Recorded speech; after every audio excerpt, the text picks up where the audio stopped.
Level 1. You are 13 years old. You are walking down the concrete gangways of the Aylesbury estate in South London. The wind off the Thames is bitter, biting through your thin school jumper. You keep your head down, avoiding eye contact with a group of older boys crowded outside the Morley's chicken shop. One of them calls your name. You freeze. He hands you a box of wings and chips. He tells you he likes your loyalty. A week later, he drops a fresh pair of Nike Air Max 95s at your front door. You put them on, and for the first time, walking through the estate feels safe. The next day, he hands you an old Nokia brick phone and a small, tight parcel wrapped in cling film. He tells you to take it to the 4th floor of the next tower block. You take it. You tell yourself it's just a favor to pay him back for the shoes. It's basic respect. You stand in a stairwell reeking of urine and bleach, hand the parcel to a shaking man, and take his crumpled 20-pound notes. If an unmarked police car rolls up, you run. If boys from the neighboring postcode catch you, you take the beating. It hurts, but when you return the cash, the older boys give you a nod. You belong here now. You have a job to do. Level 2. Quitting means handing back the phone, the shoes, and the protection.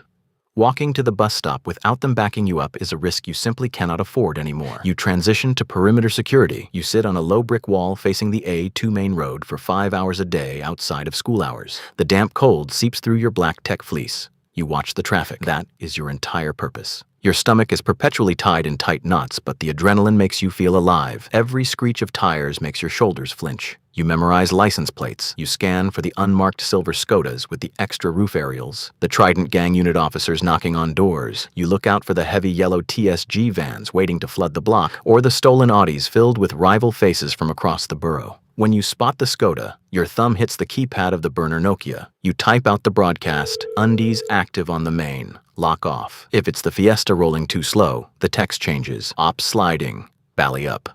You press send. You tell yourself you're just keeping your friends safe. It's just a text message. If you don't send it, someone you know gets raided or stabbed. You are just managing the early warning logistics. Level 3. Time starts to slip. The hours on the wall blur into a single gray stretch. The older boys hand you a train ticket at Liverpool Street Station. You take the Greater Anglia line out of London to a freezing, decaying coastal town in Essex. You walk up 3 flights of concrete stairs and push open a peeling front door. The smell of ammonia, stale tobacco, and unwashed bodies instantly coats the back of your throat. A 50-year-old man in a stained dressing gown steps aside, trembling. This is his flat, but he sleeps in the hallway now. He makes you cups of weak PG Tips tea, trying to be friendly, hoping you'll toss him a free rock of crack for letting you use his living room. You don't bother learning his name. You just hand him his daily rent, 1 small wrap, and tell him to sit out of sight. You aren't alone in the living room. There's a 14-year-old boy from a neighboring estate sitting on a bare, stained mattress. Sometimes he cries quietly. He talks about missing his PlayStation and his mom. You tell him to keep the digital scales zeroed. You feel a flicker of pity, but you aggressively stamp it out. You already know that if the local Essex boys kick the door off its hinges to rob the stash, you are climbing out the bathroom window and leaving the kid behind. You aren't his older brother. You are his shift manager. You feel bad for him, but showing pity will only make him weaker. You don't leave the living room for 3 weeks. You spend every waking hour bagging up brown and white powder into identical cling film wraps. The Nokia rings every 4 minutes. Junkies scream through the letterbox at 3 a.m. You sleep with a heavy hunting knife tucked directly under your thigh. You could just walk out, take the train home, and never come back. But leaving means abandoning the product, and shorting the supplier means a 2,000-pound debt you pay with your life. You look at the addict shivering in the hall. It is far safer to just hit your quotas. Level 4. The weeks in that Essex flat buy your transfer back to London. You are handed the keys to the transportation division. You are sitting in the driver's seat of a stolen 2016 VW Golf on cloned plates. You don't drive a blacked-out Range Rover. Range Rovers get flagged by ANPR cameras and pulled over by the TSG. A scratched gray Golf becomes completely invisible in the London traffic, and it slips straight through the narrow concrete bollards of the estates where SUVs get stuck. 3 boys sit in the back. They are wearing black balaclavas, reeking of cheap weed, damp tech fleece, and nervous sweat. Every time you take a roundabout on the North Circular, the heavy metal of a machete clinks against the cheap plastic of the door panel. You drive deep into the rival postcode in Newham and park up in the shadows behind a block of flats. You leave the engine idling. The windows start to fog up from the body heat. It isn't an adrenaline rush. It is an agonizing, deeply awkward silence. The only sound is a drill beat playing quietly off someone's cracked iPhone in the back seat. The sliding 808 bass vibrates faintly against the fabric of your seat. Nobody speaks.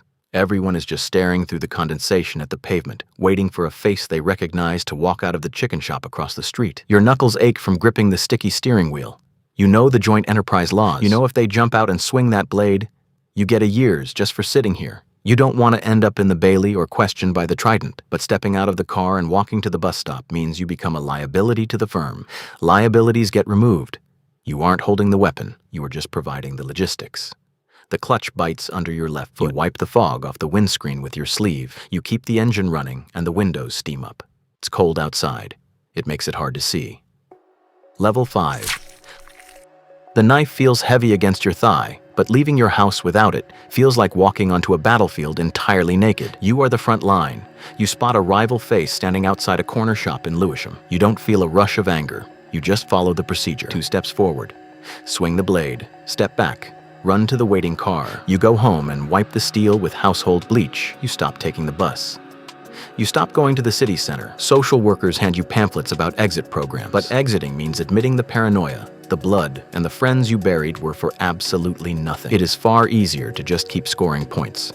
If you don't hit them today, they will hit you tomorrow. It is pure, mechanical self-preservation. You pretend it's just your job. Later on, you sit inside the chicken shop with a bucket. You eat it and pretend like everything is normal, but you sit facing the door on purpose. Level 6. Months vanish inside a soundproofed studio in an industrial estate in Croydon. You have a natural cadence, so management shifts you into public relations. You step up to the microphone in your mask. The 808 bass vibrates the foam on the walls. You don't write metaphors. You just list the exact inventory of what your friends did outside that corner shop. The YouTube views hit 2 million in a week. Daily Duppies want you on. They wire an advance into your account, but you can't move to a quiet suburb. If you leave the block, the fans call you fake, the streams drop, and the revenue completely dries up. The analytics demand absolute authenticity, and authenticity requires your physical presence in a war zone. You stay in the postcode. You keep the mask on. You are just giving the market what it pays for. You pretend that you like it. But deep down, you know it's wrong. You start training like Bugsy Malone in case anyone pays you a visit at your home. Level 7. The frantic adrenaline of the ride-out stops registering, but the heavy weight of the postcode never leaves you. Your code is your brand. It is the territory you are personally responsible for holding intact. Word hits the street that the Niners are rising up 2 estates over. They are getting loud, testing the borders of your market share. The anger sits hot and heavy in the back of your neck. You handle internal compliance now. A young runner comes up 200 pounds short on his daily revenue. You find him hiding in a tower block stairwell. You don't yell. You don't ask for his excuses about getting robbed or losing the product. You take appropriate action. You feel absolutely nothing. You tell yourself that if you let a missing 200-pound slide, the younger contractors will think management is soft. If the firm looks weak from the inside, the Niners will smell it and slide on the block. Discipline has to be maintained for the supply chain to survive. You are just resolving an HR dispute to protect the brand. You walk away, wipe your knuckles on your jeans, and go buy a coffee. Level 8. Years bleed together into a flat line. You don't delete your Snapchat. You actively curate it. You post stories of designer watches, fresh trainers, and VIP tables in West End clubs, making sure the ops and the feds see you looking highly active and untouchable. It is the perfect corporate decoy. Because while your digital footprint is loud, your physical reality is standing in a freezing lock-up garage in a quiet, leafy suburb like Bromley, entirely off the grid. You never touch the street-level product anymore. Because you are methodical, management entrusts you with the firm's most critical capital assets. The firearms. You wipe down the cold, rusted barrel of a shotgun with WD-40. The sharp chemical smell stings your eyes. You count dull brass 9mm rounds, dropping them one by one into a plastic Tupperware box. You wrap the heavy metal in oily rags and lower it beneath the loose floorboards of a clean safe house. You rent these out to the strikers for approved operations, and you sit in the dark, waiting up to collect them the exact same night. You know the law. A raid on this lockup guarantees 20 years in a high-security prison. But if you step down, management hands this inventory to a reckless 16-year-old who will wave it around on TikTok, get raided by Trident, and bring the entire firm down with him. You tell yourself you have to hold the medal. You are just managing the company's risk. Level 9. You don't remember the last time you saw a knife. You sit in a pristine glass-walled apartment overlooking Canary Wharf, The underfloor heating warming your feet. You look down at the gray sprawl of South London through the floor-to-ceiling windows. The drill rap, the YouTube clout, the bloody postcode wars. It all looks incredibly small from up here. You have officially leveled up in a way you never knew was possible, stepping into a corporate tier that the boys on the street don't even know exists. You let the absolute silent power of it wash over you. You wear tailored overcoats and manage international supply chain logistics from a single encrypted app on your phone. You coordinate shipping containers arriving at Tilbury docks with Albanian wholesalers. The kids bleeding on the concrete below are just your retail distribution network. You sell the bulk product to the street bosses on credit. Sometimes you catch a news report of a teenager stabbed over a turf war in a postcode you used to defend with your life. You flip the channel. Postcodes are completely irrelevant. The market demands a product, and you supply it. You don't force anyone to buy it, and you don't force anyone to pick up a blade to sell it. You are simply servicing the global economy. Only the profit margins matter. Level 10.